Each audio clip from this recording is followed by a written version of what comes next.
Die Mitte Europas im 2. Jahrtausend. Ein Land, das lange braucht, um eins zu werden.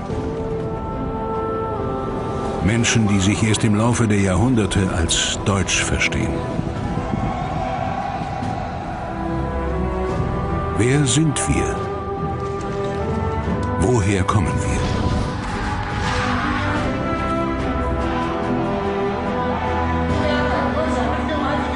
Fragen an ein Jahrtausend deutsche Geschichte.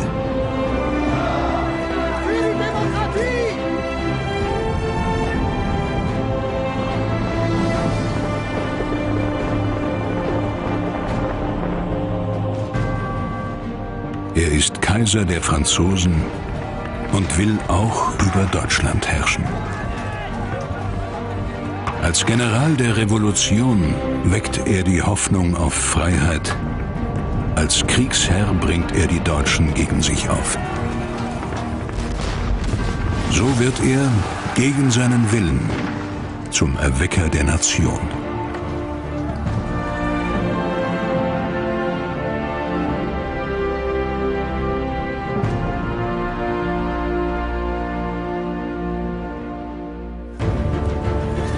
Er war ein Jahrhundertherrscher. Manche nannten ihn gar einen Halbgott, andere ein Ungeheuer. Er galt als unbesiegbar und er wusste das. Diese Preußen wollen wirklich gegen mich kämpfen. Allein die Vorstellung ist grotesk. Im Jahr 1806 treffen bei Jena und Auerstedt in Thüringen preußische Truppen auf die legendäre Grande Armee. Preußen will sich gegen Napoleon behaupten und Frankreich in die Schranken weisen. Doch Bonaparte duldet keinen Widerstand. Schon gar nicht, wenn sich eine Frau einmischt. Königin Luise von Preußen. In ihrem Land ist sie beliebt. Napoleon sieht sich mehr durch sie provoziert als durch ihren Gemahl, den preußischen König. Ins Bulletin seiner Grande Armee lässt er eintragen: Sie kleidet sich wie ein Dragoner. Von allen Seiten facht sie den Krieg an. Sie hat ein hübsches Gesicht, ist aber unfähig, die Folgen ihrer Handlungen vorauszusehen.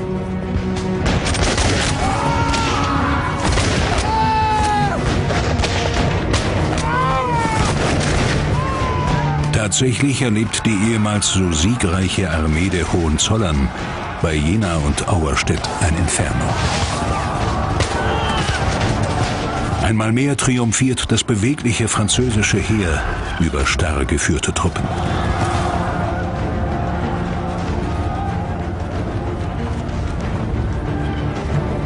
Für ihn ein selbstverständlicher Sieg. Deutschland ist nun endgültig unter seiner Kontrolle. So, meine Herren, mein nächstes Ziel heißt jetzt Berlin. Der Weg in die preußische Hauptstadt führt zur Straße Unter den Linden, durch das Brandenburger Tor, das damals 15 Jahre alt ist.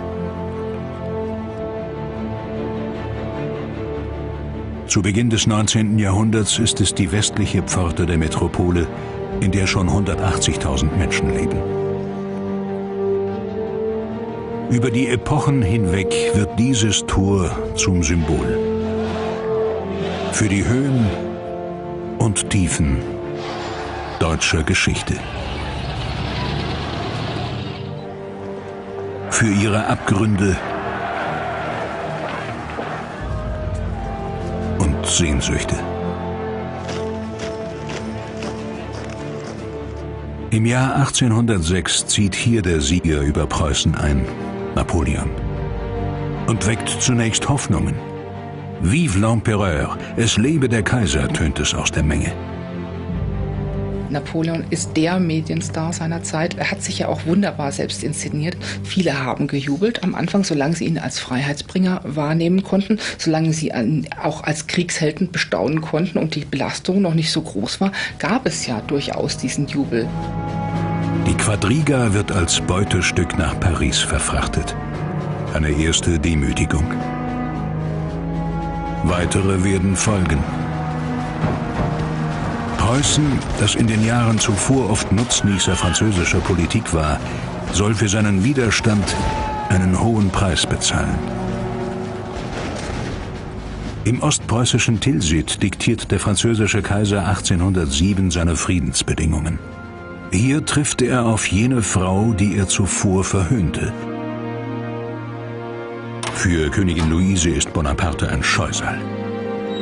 Nur um den Sieger zu beschwichtigen, ist sie erschienen, zum 9. Mal schwanger. Wir führten einen unglücklichen Krieg. Soll ich etwa annehmen, dass Sie Ihren Sieg nun missbrauchen wollen? Sie haben mich zum Äußersten gezwungen. Habe ich Ihnen nicht oft genug Frieden angeboten? Frieden? Aber unter welchen Bedingungen? Sie können es mir nicht verdenken, wenn ich so entscheide, wie ich es als französischer Kaiser für angemessen achte. Ich muss an das Schicksal meiner lieben Kinder denken. Ich könnte den Gedanken nicht ertragen, unglücklichen Geschöpfen das Leben geschenkt zu haben. Dann die Überraschung. Friedrich Wilhelm. Der Dritte, König von Preußen. Napoleon wird später schreiben, er habe nur mit Mühe den Bitten Luises widerstanden. Zum Glück sei ihr Gemahl im Zimmer erschienen. Preußen, das selbst immer wieder Willkür übte, wird nun nicht geschont. Der Staat soll immense Summen Entschädigung an Frankreich zahlen. Das Territorium wird praktisch halbiert. Nur wenig ist geblieben von alter Hohenzollernmacht, die Friedrich der Große einst begründete. Jetzt steht dieser Mann im Zenit seiner Herrschaft. Napoleon Bonaparte, der sich selbst zum Kaiser der Franzosen krönte. Sein Vorbild ist Karl der Große. Er will an das Erbe des legendären Frankenkaisers anknüpfen, dessen Thron in Aachen steht.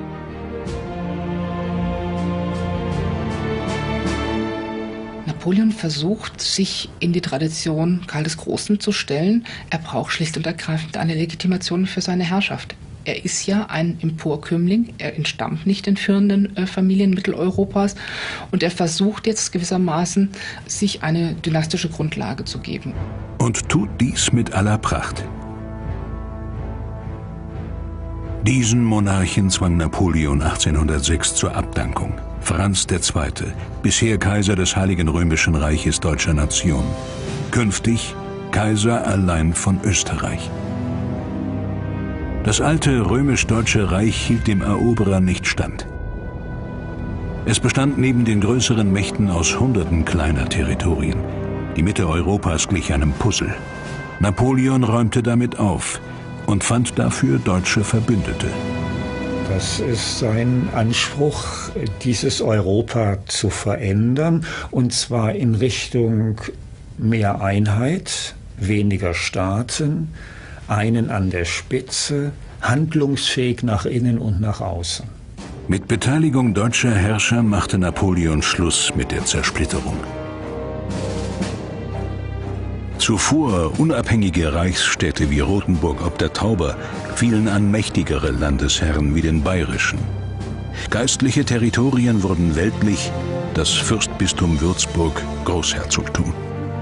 Im Gegenzug verzichteten deutsche Fürsten auf ihre Gebiete links des Rheines, die nun zu Frankreich gehörten. Rechts des Rheines entstand ein von Napoleon abhängiger Bund von zunächst 16 Staaten. Ihm gehörte auch Württemberg an. Von Napoleons Gnaden entstand hier eines von mehreren neuen Königreichen in Deutschland. Natürlich mit eigener Krone. Der Franzosenkaiser erwartet dafür Geld und Truppen. So teilt sich das Gebiet des Alten Reiches in 4 Machtbereiche. Die Gebiete links des Rheins gehören nun zu Frankreich. Österreich verliert Territorien und wird Kaiserreich. Preußen wird nach seiner Niederlage um die Hälfte verkleinert. Der aus kleineren Ländern erwachsene Rheinbund umfasst Mittelstaaten wie Bayern, Württemberg und Sachsen. Deutschland hier im Jahr 1808. Diese Vergrößerung von Staaten und Beseitigung vieler kleiner Gebilde hat letztlich dazu beigetragen, diesen deutschen Prozess der Nationsbildung voranzutreiben. Das war aber damals nicht beabsichtigt und zunächst hat es auch nicht eine nationale Bewegung hervorgerufen, sondern die Staatsbildung ist verstärkt worden. Während einige Staaten auf deutschem Boden dank Napoleon wachsen, muss das verkleinerte Preußen hohen Tribut an ihn entrichten. Die Königsfamilie ist nach Ostpreußen geflohen, der Monarch denkt an Rücktritt. Königin Luise schreibt in jenen Tagen: Preußens Urteil, nämlich unser Todesurteil, ist gesprochen. Preußen existiert nicht mehr. Und das, was nicht tot ist, muss den Franzosen Fronarbeit leisten.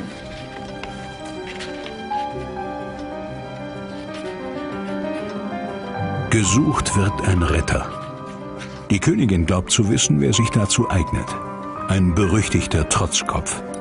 Ein Mann, der immerhin die preußische Staatskasse vor dem Zugriff Napoleons rettete. Es ist ein profilierter Denker und Politiker aus Nassau, der Freiherr vom Stein. Seine Denkschriften sind berüchtigt. Im Herbst 1807 macht er sich auf den Weg nach Ostpreußen. Stein war schon einmal Minister in Preußens Diensten, doch er fiel in Ungnade, weil er seinem König widersprach und politische Reformen forderte. Den Grund für die Niederlage gegen Napoleon sieht er in der Erstarrung des Staates Preußen. Wer die Fremdherrschaft abschütteln wolle, müsse sich von innen heraus erneuern. Nur so könne Preußen, ja ganz Deutschland, sich von Napoleon befreien. In seiner Zuflucht in Memel erwartet ihn sein früherer und künftiger Dienstherr, der König.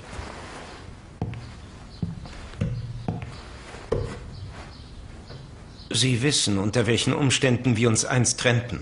Majestät wissen, in dieser Lage stelle ich keine Bedingungen. Ich weiß um Ihre Forderungen? Majestät, in Preußen müssen Männer regieren, die etwas von ihrem Fach verstehen.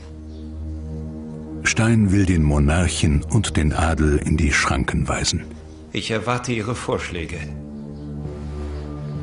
Stein will die Bürger für den Staat gewinnen, am politischen Leben beteiligen, wie es in Frankreich gelungen ist.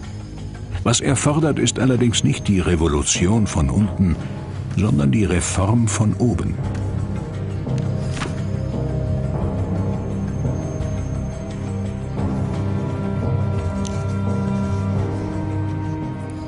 Er hat es zwar später immer wieder abgestritten, aber es ist völlig evident, dass er von dem Vorbild der Franzosen in Bezug auf den Staatsbürger in hohem Maß geprägt worden ist. Stein sieht sich herausgefordert durch Napoleon. Der hat die Errungenschaften der französischen Revolution in einem Gesetzeswerk zusammengefasst, dem Code Napoleon.